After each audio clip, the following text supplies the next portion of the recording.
Hello there everyone. Today we're going to be working on this Toro Timemaster 30-inch personal pace mower. We had a situation where the engine brake cable broke.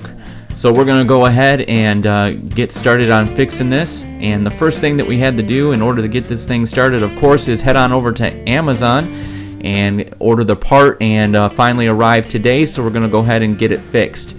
And if you're looking for this part as well, you can go ahead and click a link in the description below.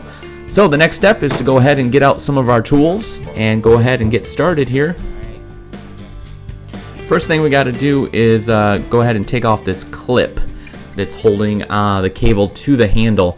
And I just went ahead and grabbed a screwdriver and started to pry and pry and pry some more to try to get this off. And then let's go to the toolbox and grab a different size screwdriver, because that one didn't really work, and then a hammer as well. And if you just take your time, this is a little bit rusted on there, so I didn't want to break it and have to buy a new clip. So I went ahead and took my time and eventually was able to go ahead and get this clip off. When I'm doing a repair, I always like to start and leave as much of the old parts on as possible. That way I don't ever have to guess or second guess on routing or what goes where, or, as sometimes has been known to happen, lose any parts. So once you go ahead and get that clip off, just go ahead and set it to the side. And then what I did is went ahead and grabbed the new cable, and we're going to go ahead and slide it right back on. Still got the clip in my hand, and go ahead and persuade very carefully that clip back on. I went ahead and used the hammer here, but honestly I think you probably could do a little bit better with either a block of wood or maybe even some channel locks to kind of squeeze it on there. But the hammer did work eventually.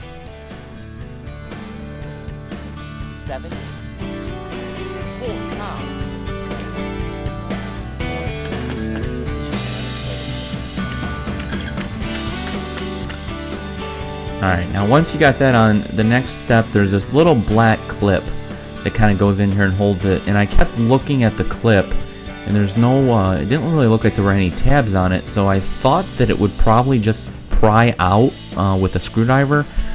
Do not do this. Do not do this. This is the wrong way to do it. And thankfully I realized what I was doing a little bit late here. But at least I didn't damage anything. So do not get in there and pry. That's not how you get this off. If you look down a little bit further, so I went ahead and had to go back to the toolbox and grab some tools here, grab a socket, and what you do right where that key is, where you turn it on if you have the automatic start, there's one bolt that goes all the way through. If you go ahead and loosen that, this whole cable assembly here that holds these 3 or 4 cables together, your throttle, your engine brake, all that will come off very easily with just this one bolt. So go ahead and take that bolt off first. How many are you allowed to have?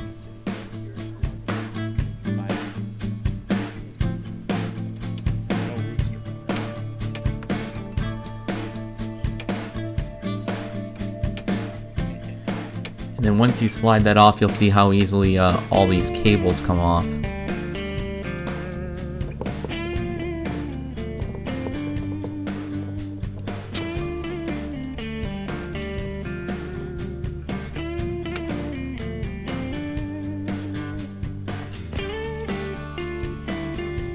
Here I am putting the bolt back on the nut so I don't lose it.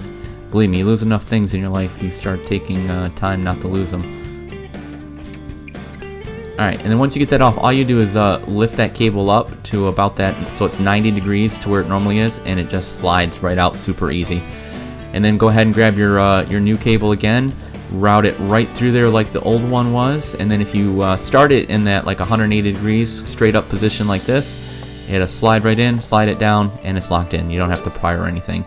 And then once you got all that stuff together, it's just a matter of reassembling that key assembly with that one bolt. Make sure everything's lined up nice and tight there for you.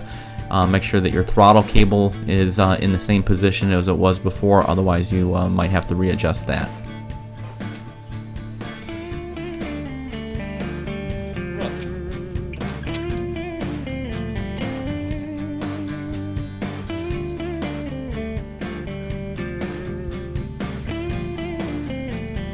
Alright, now we're just continuing to follow the old cable down here, down the handle.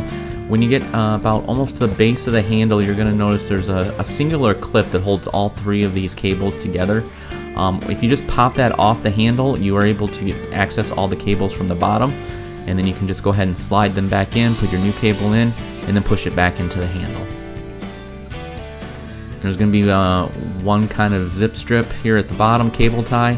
Go ahead and cut the old cable tie off, and in the package, if you ordered it from Amazon, this part, there will be new cable ties in there as well, so that you can re-cable tie your new cable.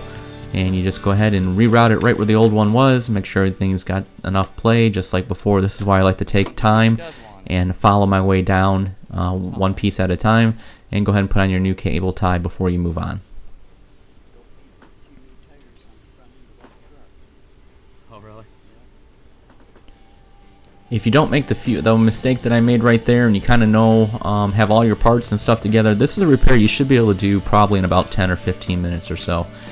And then now that you've got the cable, you have to reconnect the end of this cable to the engine brake. Hopefully you can see where your old one was up inside the engine. I have some fairly fat hands. You can get to it just from the top, but if you're having a hard time reaching it, it was a little easier just to go ahead and turn the mower over and then lift that flap up, and then you can see I can grab it real easy right there and then just hook it to that metal brake. There's just a hole that it goes through. Go ahead and put that screen, what do you call those things? Go ahead and put that spring in, and then you'll notice you'll have a piece right here where you have to kind of loosen that. That's where the new cable goes through. So go ahead and take your time, loosen that, and then you're just going to have to, once you get it on, kind of pull it tight so that the cable's tight, and then tighten it back down and give her a test, and everything's working perfect, and we're completely done. Well, you're never done until you put the tools away. Clean up, put the tools away, and then that's it. So if you're looking to replace the engine brake on your Toro Timemaster, go ahead and check out the link below. It's the part I used on Amazon, and hopefully this video helps. Until next time, everyone. See ya!